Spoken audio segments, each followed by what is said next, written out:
Welcome back to Call Glass. My name is Evan Hill. I got a very special guest today. My best friend in the whole world. We've known each other since we were babies.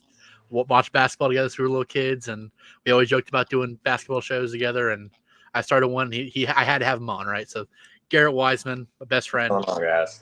certified ball knower. Just one of those guys. And we're going to be picking the second round series for the playoffs. So, the two in the East, two in the West. We still don't know the result of the Rockets Warriors game, which is tonight. But we're going to talk about both scenarios against the Wolves.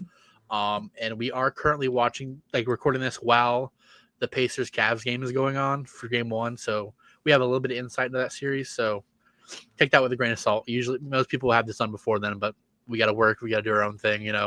This is more for fun than a job. So, all right.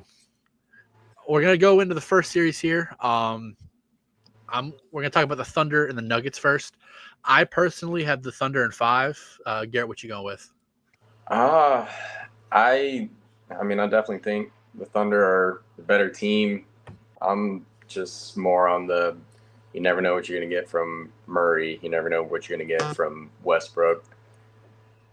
I think I'll probably say Thunder in 6. I might have them push it a little bit longer. Yeah. I still think the Thunder, definitely a better team. They'll come out on top, but I think, you get a couple random 30, 40 points from Murray here or there. They could upset a couple games, but I'll probably say maybe push it to 6, but OKC in 6. Yeah, I would be more apt to put the Nuggets in 6. It's just currently you have injuries to both MPJ and to Aaron Gordon. MPJ's got the shoulder injury. He talked about kind of it hurts so bad it's almost numb. You feel he can't lift his arm sometimes. Right. And he played well on it, for this last series. But those are going to nag at you. And then it's a leg injury for Aaron Gordon.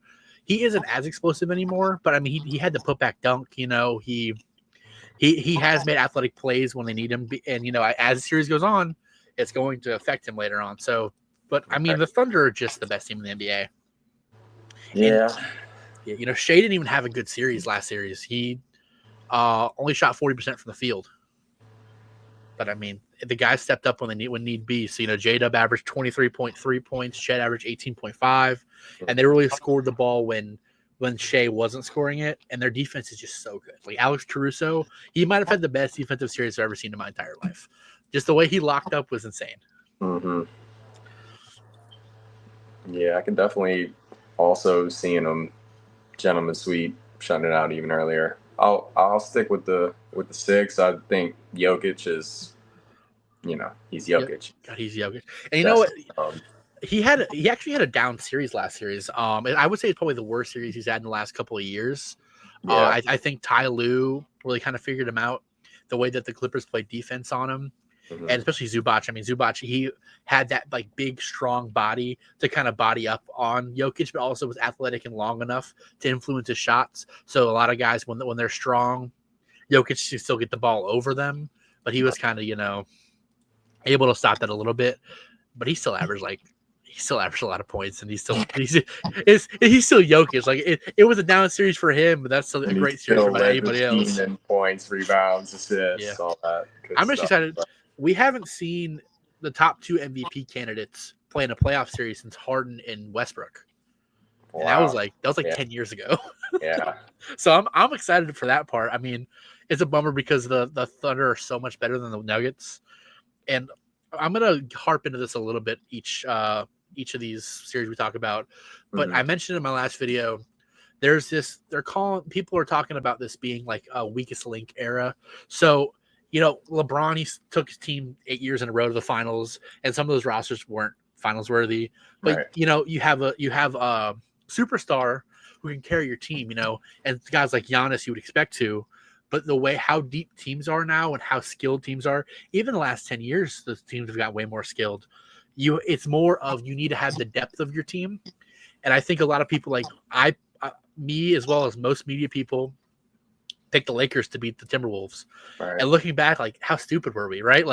They're just such a deep team. It's not everyone thinks star power, but in reality, They have Right. way more weak links than the Timberwolves do. So I'm going to take that into account when talking about the rest of the series. Right. I'm just looking at my notes here. I think that the guards for the Thunder are really going to slow Jamal Murray down. I mean, everybody who plays, every guard on the Thunder are just defensive minded to a degree at least, and they're going to slow Jamal Murray down. Right. And like I said, it's going to be a weak link thing, and the Nuggets aren't nearly as deep as the Thunder, and I think that's what it's going to come down to. Even if I think Jokic is the best player on the planet, I think yeah, a lot deeper. I mean, a lot, but they're decent amount deeper. They got defenders, like I said, Wallace, Caruso, Lou Dort, all these wing defenders. They got Hartenstein, Chet on the inside. yeah, They're definitely gonna be a tough team to beat this year. yeah, no, for sure. I think honestly, I was talking to some other people. I think if the Thunder lose more than 4 games the rest of the Western Conference playoffs, it will be disappointing. And like Right. I think there's anything short of a finals appearance and like a pretty dominant showing in the Western Conference to a finals appearance is disappointing for the Thunder this year. Yeah. I mean, they're just such a good team, and I think Shea's got to show up like this series like he did last. I think he will. He has been a playoff riser. I think it was just a bad showing. I think it happens sometimes, and everybody else stepped up because the team is so good. So yeah, but I think that'll be the least close series in my opinion. The next series we're going to talk about is we're kind of going order in what I think is going to be like the next closest series. So it's the Celtics versus the Knicks. I personally have the Celtics in 6. Who you got, Garrett? I think I agree. I think the Knicks will find a way to steal 2 of those games. They're of course the Celtics are deep. Knicks are deep as well. Not that they, Tibbs plays everybody all these minutes, but they got, they got a couple good players over there. I could see Brunson, Cat having a couple games, probably pushing at 6. Mm-hmm. I don't think I see 7. I could see 5, but I'll say I will agree and say Celtics in 6. Yeah, definitely closer to Celtics in 5 than Celtics in 7. I would definitely agree on that. Yeah. I found a crazy stat in research for this. I mentioned it to you before the show started. Knicks only played 9 guys the whole playoff series in 6 games versus the Pistons. To be fair, I think like the last 4 games of that series were within a possession or like within 5. Like so, It was a close series. It wasn't like only game that was a blowout was the first game. So I mean, it wasn't like they were beating them bad and he kept playing the guys, but definitely very Tibbs-esque. Right. This is going to be the 2 best scorers facing off in the playoffs so far. Tatum, he had his best series in the last 2 seasons. He averaged 31.3 points per game, 11.3 boards, and 5.3 assists. He missed a game. Him and Drew Holiday both missed a game, which is when the Magic stole one of the games from him. Mm-hmm. But they had, I think, like 5 or 6 days off. I think their reports are that they're going to be healthy. Drew Holiday coming back. I mean, he had a good game, good couple games he played, but they were missing him. I'm pretty sure Tatum had over 35 his last 3 games of that series. He did look crazy. Celtics are looking scary. Definitely. Yeah, they have 5 guys averaging double figures. 3 of those guys are 17 plus. White has 17.2 and Brown averaging 23, and then Tatum again 31.3. But everyone on the Celtics are looking really good. I mean, Pritchard, Hauser, Drew in the games he played. The only guy who didn't excel was Porzingis. He still played great on defense, but offensively, he only shot 12% from 3, and I'm rounding up. Wow, which is kind of crazy. Yeah. So there's no way he shoots that bad next time, like this series. But it's kind of cool. I like the way these teams match up. You got Porzingis versus Cat. Tatum's second in scoring for the playoffs, and then Brunson's first. He averaged 31.5 points and 8.2 assists. You have good scoring wings who play good defense with Mikal Bridges, OG Anunoby, Jaylen Brown. It's going to be a fun series. I think I'm excited to see Drew Holiday and Derek White match up against Jalen Brunson. I saw this funny picture today. I'm a big fan of Kenny Beecham He does, KT4Q, a bunch of podcasts. He's like 5'7". He like said this. There's a picture of him today dapping up Jalen Brunson. Jalen Brunson was barely taller than him, like barely taller than him. Like Brunson's like 5'10", man. Like it's like, and he averaged 31.5 points per game. Like it's just insane. Who do you think some of the key factors are in this series? If you're, other than I would say other than Cat, Brown, Tatum, and Brunson. I mean, I'm thinking it's all the role players on both teams, really. Of course, the Celtics. If you let Derek White or Drew Holiday or Pritchard or one of these guys give you 20, 25, 30, like they're a real hard team to beat when your stars combine for 40 and you still get beat. Mm-hmm. Same thing on the Knicks side. If OG Anunoby and Mikal Bridges and a couple of these Josh Hart, like if they have real impactful series, it could swing things around. Yeah, I like the obviously the Celtics. I think they got them outmatched, but I think the Knicks will put up a good fight. Going back and forth from TD Garden to Madison Square Garden. I think both crowds will be real into it. I think just you said Porzingis he shot what 12, 11. It was 11.5, I think, is what it and rounded. So many other shooters that I didn't even notice that fact. Like they're, I think unless this Celtics just have one of those live by 3, die by 3. If they can't make any shots, something interesting could happen. But I don't. Man, Tatum has really upped his game too. Where like a couple years ago, if their threes weren't falling, the Celtics were going to lose. Tatum's going to get inside. I mean, I didn't like the Kobe comp a few years ago. Still don't love it, but he has grown his game more and more every year to play both ways, get inside, score at the basket, score in the mid-range, score from deep. He has definitely, more met that. And I think he had a really good first series. I think he's going to continue it. The only way this is really a series is if, Drew Holiday, his injuries keep going on and there's maybe another injury for the Celtics. But I really, being a basketball fan, I just hope that everybody stays healthy and you just get to watch everybody compete. Right. One more thing I want to talk about. Cat, he averaged 18.7 points per game last series, but he didn't play that well at every game. There was a couple games where he didn't score for a quarter or didn't score for like the second half. Right. I think he felt like the Pistons are such like a physical team. I think that he felt the need to match their physicality and was often in the post trying to go at them. And it was resulting in him not scoring well or not shooting the ball as much because he was getting doubled and passing out. He just needs to find his spots. He needs to, play his game, stretch the floor. And I think with the way Porzingis plays, stretching the floor as well is going to get him more into his game. I think that will end up benefiting them in the long run. I think I'm interested to see like the size because they've run Mitchell Robinson and Cat at the same time. And then you could run Porzingis and Al Horford at the same time. And I'm very interested to see how they run the big lineups there. But they match up so well. It's just so neat, like how they line up and how guys are going to go off. I think Mikal Bridges and OG Anunoby are going to be the guys who determine how many games that the Knicks win. I mean, they each scored like 24 or 25 like in game 6 versus the Pistons, shot well, and they played good defense. Like those are going to be the guys who are going to step up in the play that make the plays to win the games. Mm-hmm. So next series, it's the Cavs and the Pacers. I got the Cavs in 6.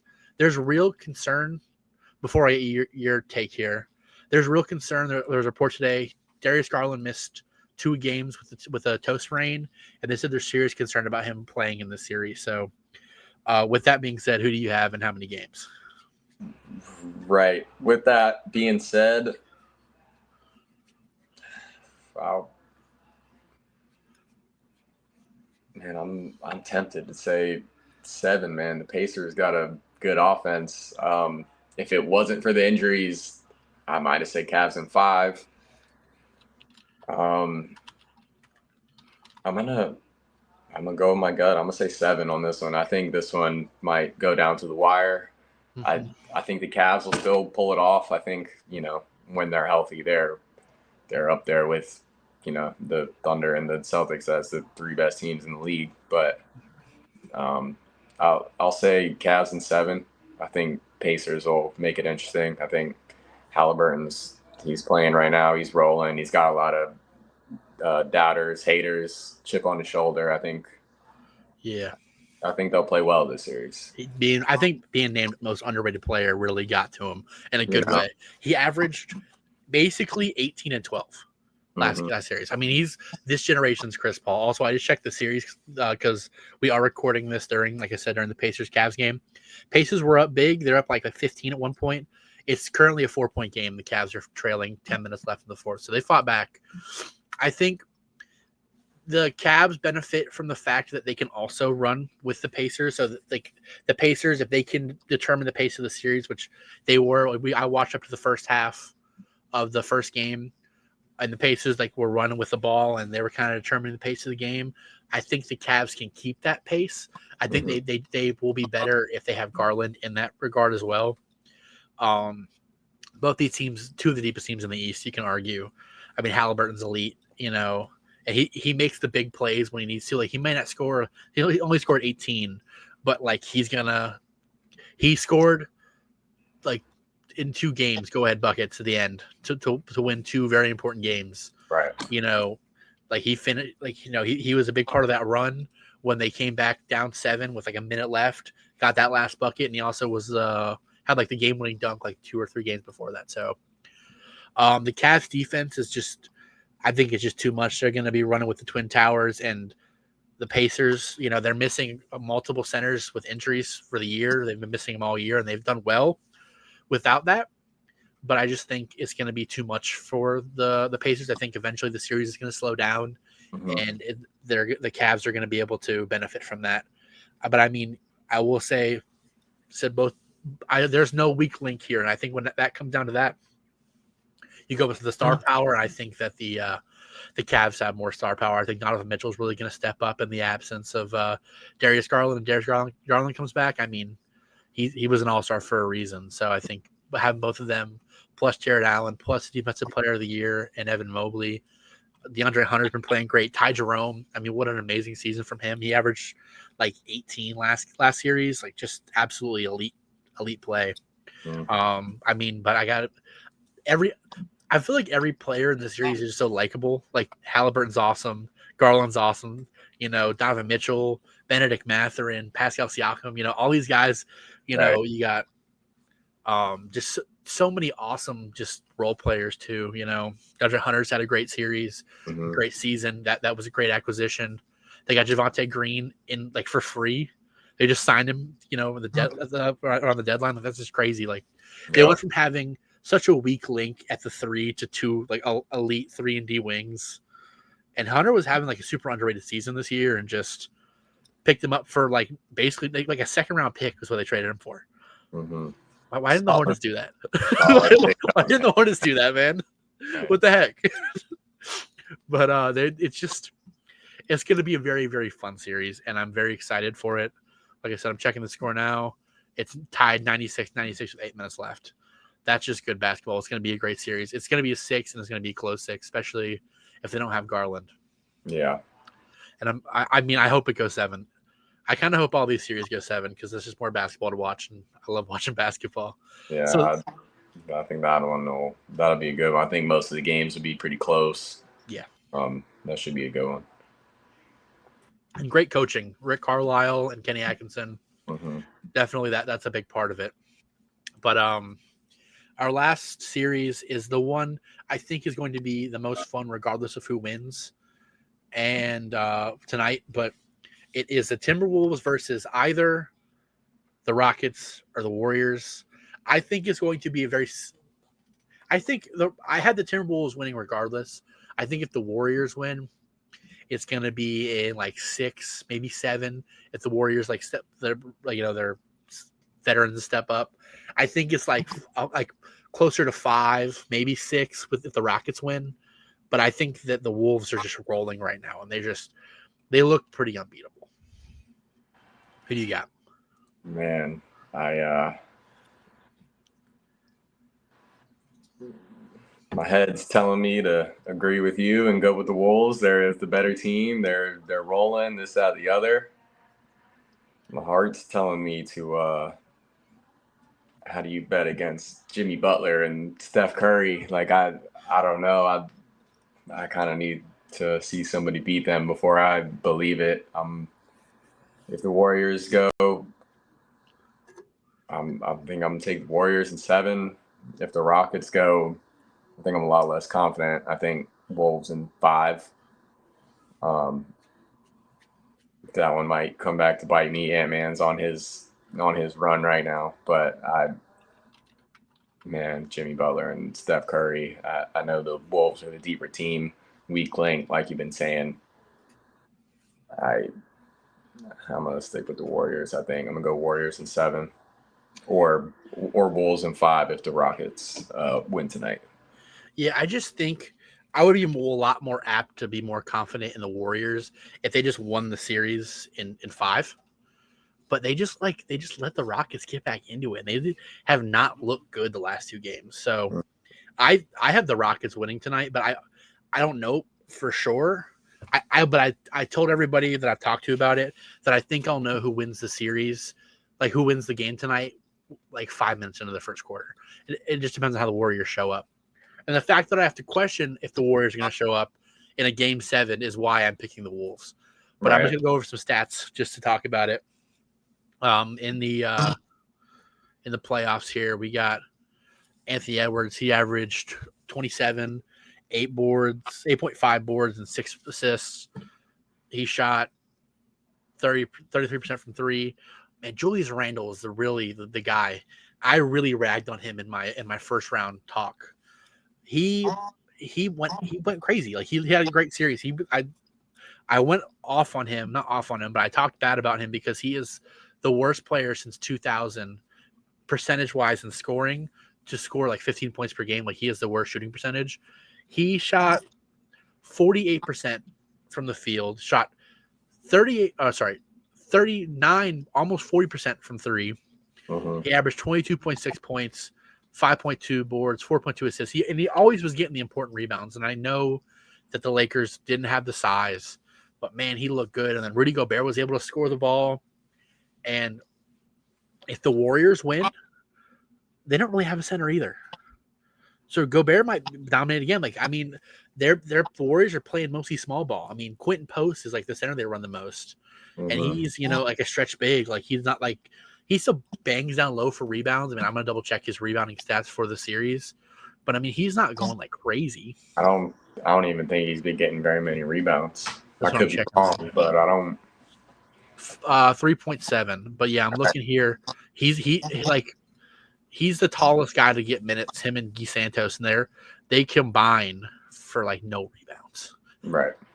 Like Trace Jackson Davis only played 4 of the 6 games. So like they're also very undersized, and that's going to be a big factor. I think that I kind of want to see the Rockets play against the Warriors. I mean, against them just because I want to see the that'd be defensive like battle. And also I think it would just be fun to see the 2 younger teams go at it, like I just think it'd be fun. Jalen Green though, he scored 38 points in game 2 and hasn't cracked more than like 8 points since. So it's like he's very wishy-washy, but Fred VanVleet looks more like Steph Curry than Steph Curry right now. Over the last 3 games, he is averaging 66% from 3, and he's hit like 4 or 5 threes each game. Or he just cannot miss. He had a rough couple first games in the series, and now he's averaging 19 points for the whole series, 42.9% from 3, and 42.5% from the field. He's looking great. Alperen Sengun's looking good. Amen Thompson he is a transcending star, man. He just looks so good. He's scoring the ball well, which is something you questioned about him. And he looks amazing. I think it's going to be fun regardless who comes out of this game, but I'm just excited. We're excited for both. Yeah, me too. So you want to see the Warriors when it come out tonight and play? Man, the Warriors are. If you look across the league, man, all the young players are really taking over. Dude, Yeah. Giannis is out, LeBron's out, Kawhi and Harden are out. Like all these dudes that girl watch forever getting bounced, and that KD don't even make the playoffs. Like Jokic is the oldest star to win a series. he's not even 30, is he? Yeah, Like he just turned 30, I think. Like right. Jokic took out Kawhi, Man. and Harden, and then Tyrese took out Giannis. Ant's beating LeBron, and hey, if that's the trend, then the Rockets win tonight. You got Jalen Green and Albert Sengun taking out Jimmy, and you got Steph, and that's just. I mean, it could definitely happen. It could definitely happen. It is hard to bet against Steph in and Houston. Jimmy.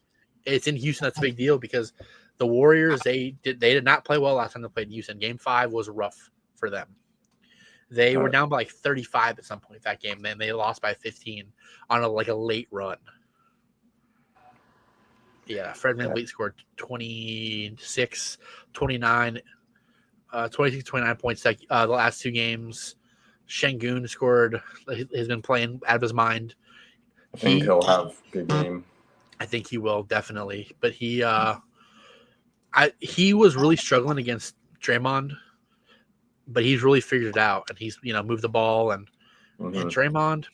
I saw this joke and it's really funny. It says Draymond Green finding out that flagrants don't count as technicals against you is like finding out about tax deductions. Like you could just I want to yell at somebody and get a tech. I'm just gonna clock them in the head when they're going up for a bucket and just get my flagrant in. Like it's crazy, and he might be another reason. He might cost Steph another ring before his career is over at this point. He cost him in 2016, getting all his techs, and man, but that series, I'm definitely very excited for it. Do you have any guys specifically you want to talk about going into that? Into like who? Let's just imagine that each team goes through. Like who on each team or each of the three teams are going to be like your big like swing players? I'll go first while you think about it because I kind of came up with that question. But I think Jaden McDaniels is your first guy. Yeah. And Naz Reid. I think those two guys, Jaden McDaniels, he's averaged 57% from the field and 37% from three. And he scored 17.4 points per game. He looked amazing. He is, other than Rudy Gobert, is the worst guy in offense for the starting lineup, but just about, at least like from like a looks perspective. So he regularly gets a weaker defender on him. They had Luka guarding him, and he exploited him. And I don't know what's going to happen. I think the defense is going to be a lot better for whoever plays them. But if he can continue this pace, I don't think anybody can stop Timberwolves. If Naz Reid can come off the bench and go crazy, I think that the one thing I will say is the Rockets, the only way that I think they make it more of a series is because of their double big lineup.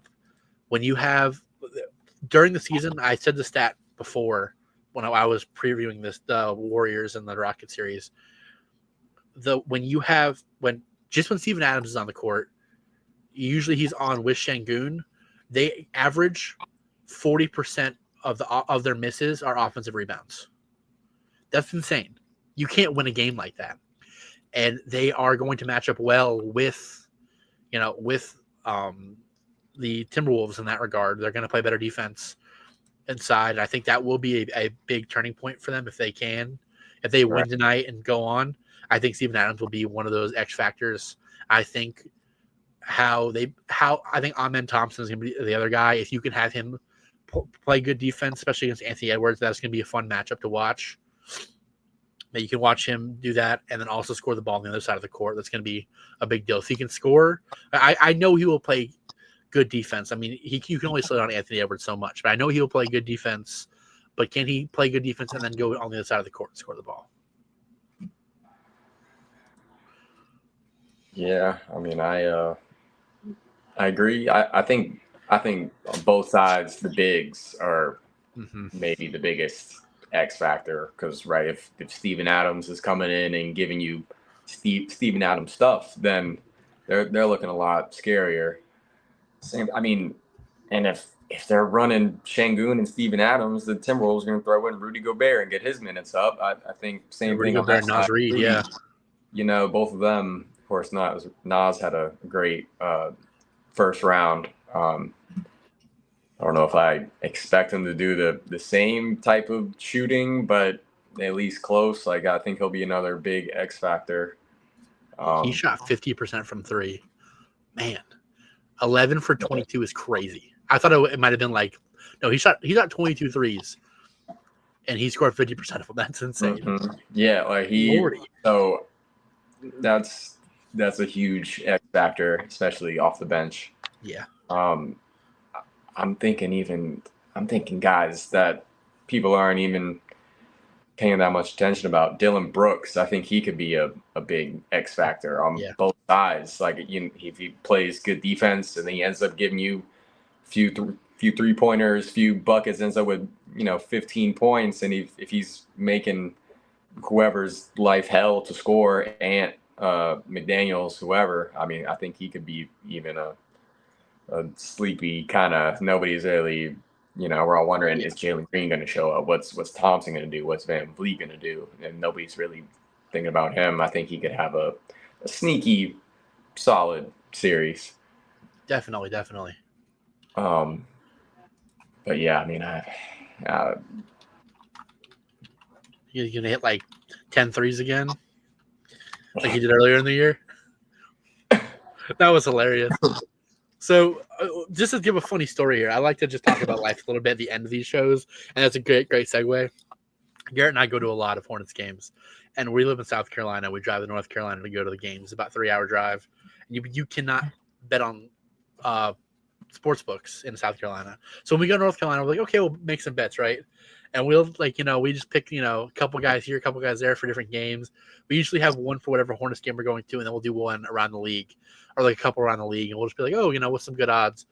And we're driving up, and we're like, oh, what about Dylan Brooks for like 3 threes? I'm like, I don't know, man. And we're driving back, and then I get the notification on my phone that he does 10-3, and I'm like, oh, I guess we should have taken that one. Like, I think the line for him to have 10 threes was like plus 11K or something. Like, it's ridiculous.